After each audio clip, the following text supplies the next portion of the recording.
talk about this one also. I didn't get the chance to talk about the Ukraine stuff, so let's do it now. So, Democrats filed 2 articles of impeachment. One having to do with essentially Trump overstating his presidential powers, overstepping his presidential authority. The second one had to do with obstruction of justice. Now, the obstruction of justice one is nonsense. The White House believes that what is taking place in the House of Representatives is entirely partisan. It is entirely partisan. The White House doesn't participate. I wouldn't either, nor would I help them in what I consider to be a partisan witch hunt, especially after the last partisan witch hunt found that it was literally indeed a witch hunt made of smoke and mirrors. And I'm talking about Russiagate. Well, what about this? Now you have Ukrainegate. Ukrainegate is all... I remember watching CNN when Sondland gives his testimony. Now, Sondland, diplomat, is supposed to be the guy who is intermediary, meaning he's the only person who's contacting another person that's in the Ukraine to tell him what he's saying. And his point is, he relayed this information to Ukrainian advisor that there was going to be a quid pro quo. That Trump wasn't going to get, or that Ukraine wasn't going to get its aid package unless there was a quid pro quo on getting an investigation. Now, the thing is, the person who was supposedly told this, Andriy Yermak, is saying that this never took place. And initially, Sondland, who gave his testimony, updated his testimony. Now, I'll show you what I mean. Initially, his testimony was that there was no quid pro quo. Then he updated it to say there was. CNN takes that, chest thumps with, we got him. And for hours, run in a loop on MSNBC and CNN that Sondland has essentially given them the smoking gun and they got him. Listen to this. This is a cross-examination by Republicans, one of which that was not necessarily raised because that's not necessarily something that MSNBC and CNN wanted to lavish a huge amount of time on. But this is an evisceration of what Sondland is saying, and I'm going to show you the secondary evisceration of what Sondland is saying. Sometimes you seem to make direct connections, and sometimes they seem to be dead ends. I kind of want to clear up what are the dead ends and what are the direct connections. Yesterday, Ambassador Volker, who I consider to be very talented and a man of integrity, and I believe you think he's a man of integrity, correct? I do. He testified that the President of the United States did not tie either a meeting with the President, a phone call, or any aid to investigations of Burisma 2016 or the Bidens, that the President did not do that. And you've testified that the President did not tell you that he tied them either, correct? I did testify to that, although when Ambassador Volker and I were working on the statement and negotiating with the Ukrainians, it was clear to Ambassador Volker that a meeting would not happen without the Burisma in 2016. That was very clear to Ambassador Volker. And how do you know that? What did he say to you? Because he says that was not clear to him. In fact, he says that's not the case. He was working on that. He knows that that's what the President wanted, but he didn't have it as this was a requirement. Oh, I strongly disagree with that portion of his testimony. It was absolutely a requirement, or we would have just had the meeting and been done with it. What about the aid? He says that they weren't tied, that the aid was not tied. And I didn't say they were conclusively tied either. I said I was presuming it. Okay, and so the President never told you they were tied. So your testimony, his testimony is consistent, and the President did not tie aid to investigations. That's correct. Okay, he also testified that he spoke to Giuliani and that Giuliani did not relate that he was tying on behalf of the President or on the President's behalf aid, and then in fact, Giuliani never said to him that aid was tied to investigations. Now, the question I have for you is, did you ever have a conversation with Giuliani that did not involve Volker? Because your testimony is a lot of we's and us's. So do you and Giuliani have a separate separate phone call where Giuliani told you that the aid was tied? Because Volker says, and if he was on all your phone calls, Volker says that never happened. No, I did have a few conversations, I don't recall how many because I don't have the records, with Mr. Giuliani directly when Mr. Volker wasn't available. And did Giuliani say to you, go ahead, what were you going to say? I don't believe I testified that Mr. Giuliani told me that aid was tied.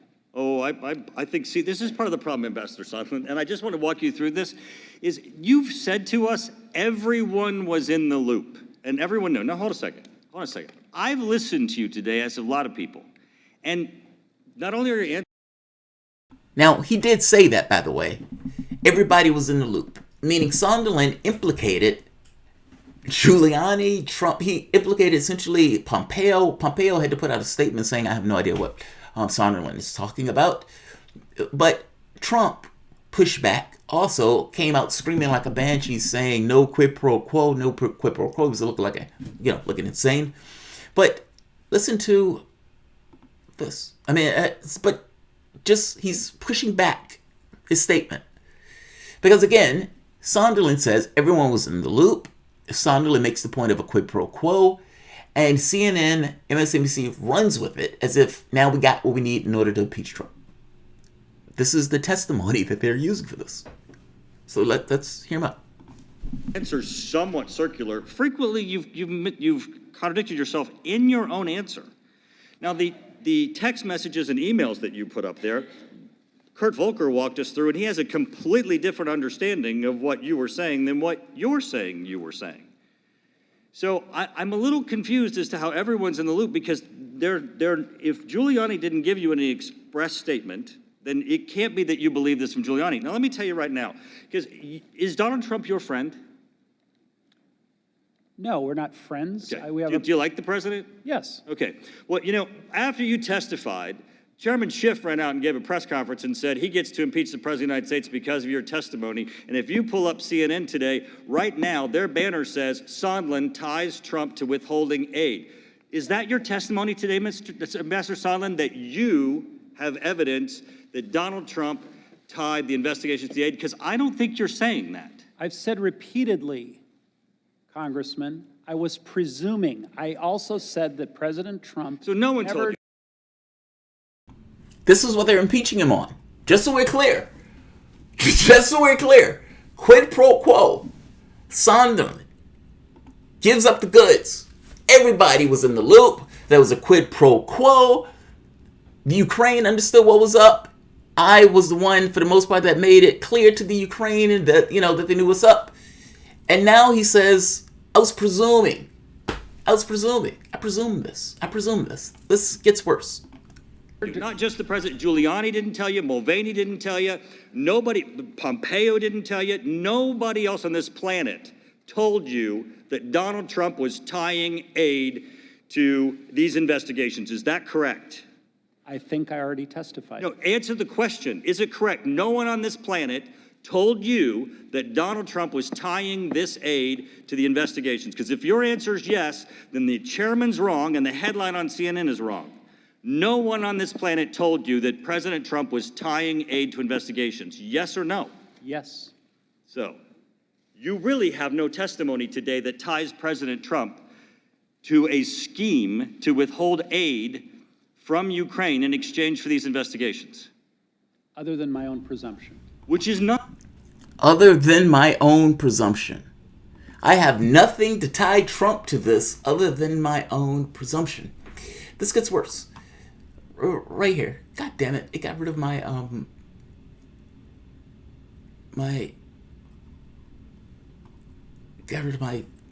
highlights, but that's okay. So right here. So the person who he's talking about that he bumped into, Andrea Yermak, that's this gentleman. This gentleman is giving a different recall of events. Now, Zelensky has already said that, look, I wasn't being pressured by Trump. In a quid pro quo, I don't act that way, I don't operate in that way. But this was the gentleman who supposedly Sondland bumped into to tell and get across that there was going to be a quid pro quo. Listen to what he says. Listen, I want to tell you straight, Yermak told Time in an interview on December 4th. The first time he's openly discussed. Of course, now, when I watch these shows on television, my name often comes up and I see people whom I recognize, whom I met and know, he says. That is their personal opinion, especially the positions that are expressed under oath. I have my own truth. So right here. One of the American diplomats who attended the meeting, Gordon Sondland, the U.S. diplomat to the European Union, testified before the inquiry last month that he pulled Yermak aside for the Warsaw meeting and delivered an important message. U.S. aid to Ukraine will probably not resume until Zelensky's government announced 2 investigations that could implicate President Trump's political rivals. I told you, Mr. Yermak, that I believe that the resumption of U.S. aid would likely not occur until the Ukraine took some kind of action on a public statement that we have been discussing for many weeks. Sondland testified. This is what Sondland said before Congress. Based on the testimony from Sondland and other witnesses, the final report from the House Intelligence Committee concluded last week that Sondland made this offer of a quid pro quo clear to Yermak that day in Warsaw. Following this meeting, Ambassador Sondland pulled aside Trump's Zelensky advisor, Mr. Yermak, to explain that he hold on security assistance was conditioned, or the hold on security assistance was conditioned on the public announcement of the Burisma Biden and the 2016 election interference investigation report states. Now that's what the official report states. This is what Yermak says, meaning Yermak is the guy who they're talking about. Yermak disputes this. Gordon and I were never alone together, he said, when Time asked about the Warsaw meeting. We bumped into each other in the hallway next to the escalator as I was walking out. He recalls that several members of the American and Ukrainian delegation were also nearby, as well as bodyguards and hotel staff, though he's not sure if any of them heard the brief conversation with Sondland. And I remember everything is fine with my memory. We talked about how well the meeting went. That's all we talked about, Yermak says. Now, in an initial statement to impeachment inquiry in October, Sondland said he never knew the U.S. aid was conditional on the investigation that Trump wanted. But the following month, Sondland amended his testimony in a sworn statement in which he described a conversation with Yermak in Warsaw. I now recall speaking with the individual, Mr. Yermak, where I said that resumption of U.S. aid would not occur until the Ukraine provided the public anti-corruption statement that we had been discussing for many weeks, Sondland wrote in the amended testimony. Well, this is a problem. I mean, the guy who they're saying in their impeachment inquiry was at the heart of this, who received this message, or who got this message, and reported this message back to apparently the Ukrainian leader, is saying that this conversation that Sondland is talking about never took place. When asked, did anyone try to get him before the Senate meetings or the House meetings, they said no. He said nobody called me for testimony, and if they did call me, I would have told them that this never took place. Trump is being impeached. And a lot of this is based off of Sondland, the quid pro quo, the leaked, you could say, conversation. But the catch becomes, if it is indeed true that Sondland, or at the very least Yermak, is saying this conversation didn't take place, do they really have the goods to go after Trump on this notion of impeachment? The House Republicans have already said that this is a no. Mitch McConnell is not going to hold up time on this, and they're going to kill impeachment whenever it gets to the Senate. Donald Trump is going to be raising money off of this hand over fist. He raised, $130 million in the third quarter. And from the standpoint of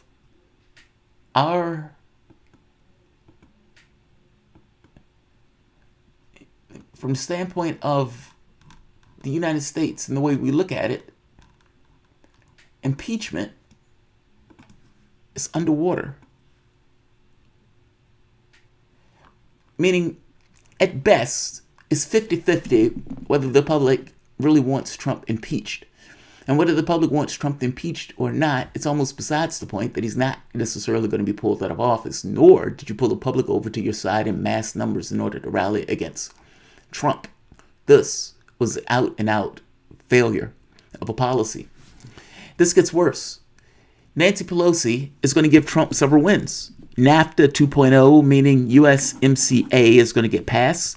A $738 billion military budget, the National Defense Authorization Act, NDAA, that's passed. They also passed the security, the mass surveillance issue, that passed.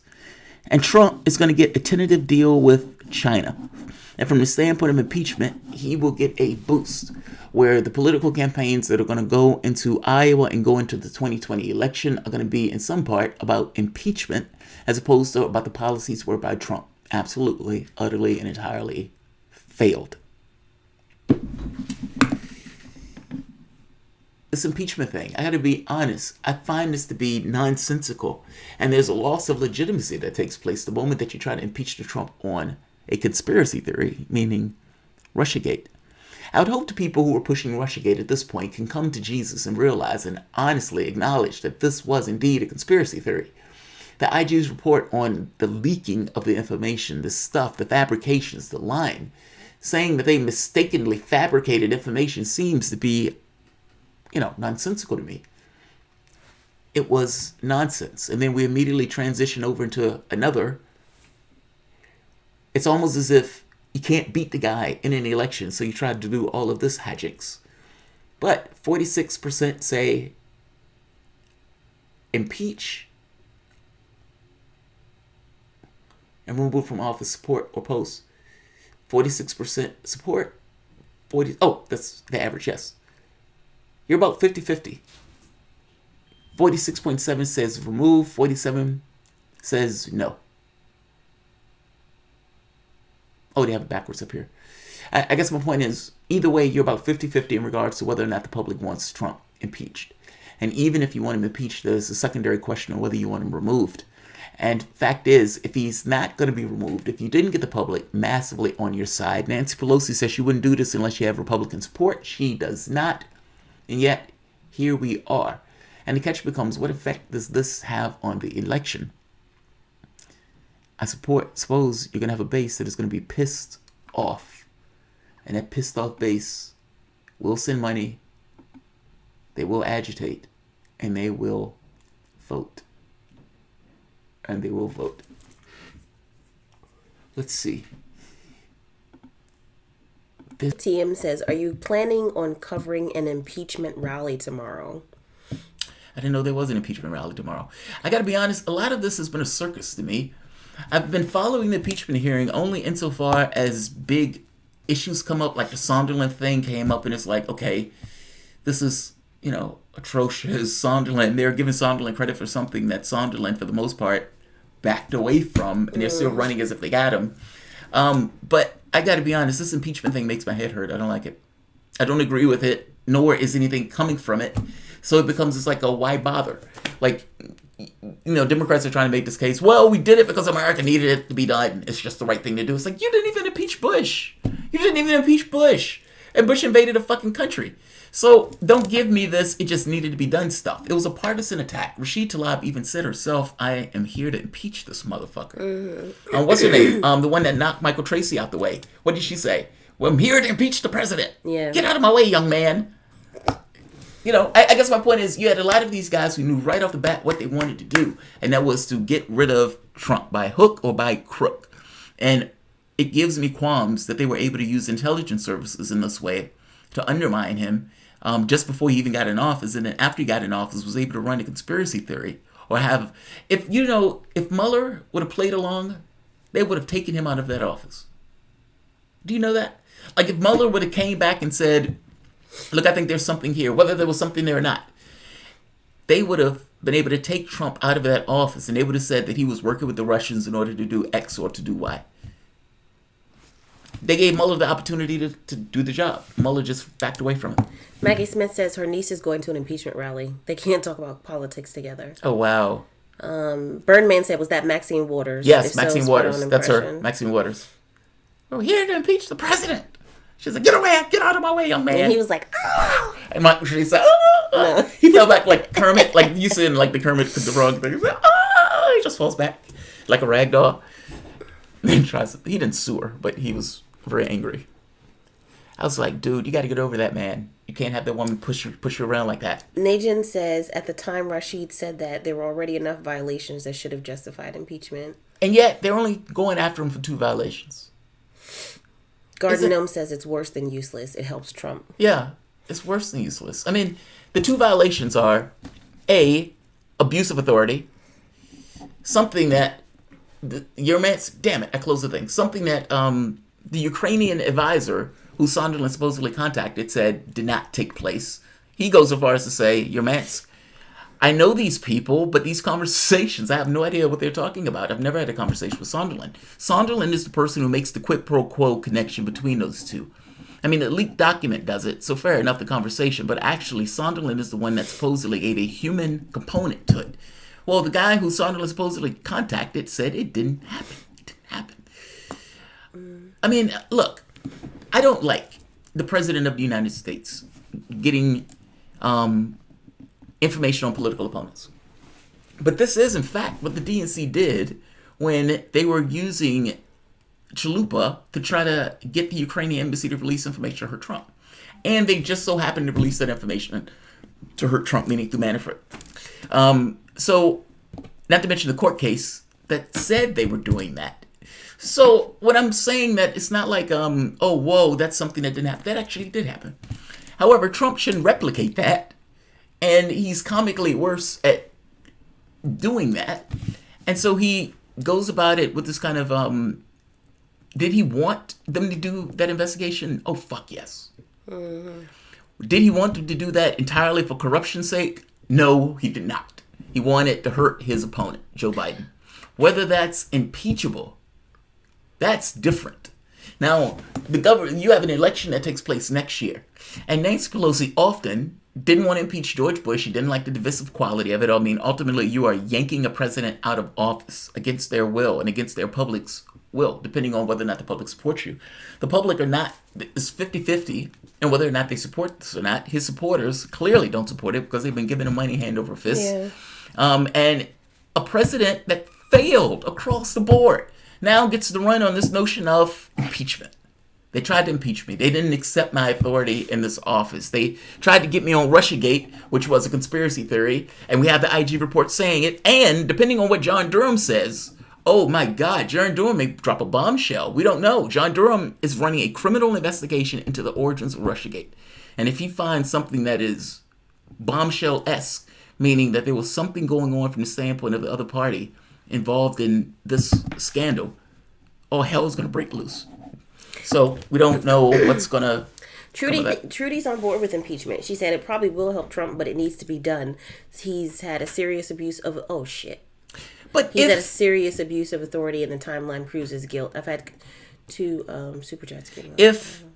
If this helps him, Trudy, then why would you impeach him?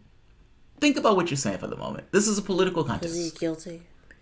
Well, it's a political contest. And if in your political contest you make the argument that I got to impeach him even though we may lose the election because we're going to impeach him, then should you impeach him? Like, this is the Cisco argument. Cisco blows up a ship or works to blow up a ship in order to pull the Romulans into the war. Now, how is it right for Cisco to do this? Well, right and wrong don't apply because ultimately Cisco needs to win a war. And if Cisco loses that war, billions of people are going to die and fall under a certain rule. Right now, you have Trump running in an election. The Democratic Party is angry at Trump for something that they tried to do to Trump themselves. Trump just so happened to win the election. Trump, whatever the violations you want to say that he has, it's debatable of whether or not it's impeachable. That becomes a subjective argument that Congress makes. You've had a very partisan Congress that tried to take him out of office with a soft coup that the IG just said was a conspiracy theory. And Comey coming to account of, okay, we were wrong, the buck stops with me, et cetera, deceit and everything else within the FBI. On the secondary part, now you have Democrats who are running a partisan, what I would call witch hunt, in order to impeach Trump. Something that they're not going to be able to do because the House or the Senate is not going to approve it. And something that it seems like it may be hurting your own chances of winning in the 2020 election. In a political contest, is it right to do something political that you believe is right, even if it makes you lose in the end? when the best case scenario would be for him to just lose in the end by not going along with the impeachment. I feel you, Trudy, but I don't buy this. This is a party that flagrantly cheated my guy, flagrantly decided not to impeach Bush for war crimes, and is now being pushed, unfortunately, by elements of the left to go after Trump. Nancy Pelosi does something that is against her better judgment and decides to go for impeachment, something that she knows is not going to go anywhere in the Senate.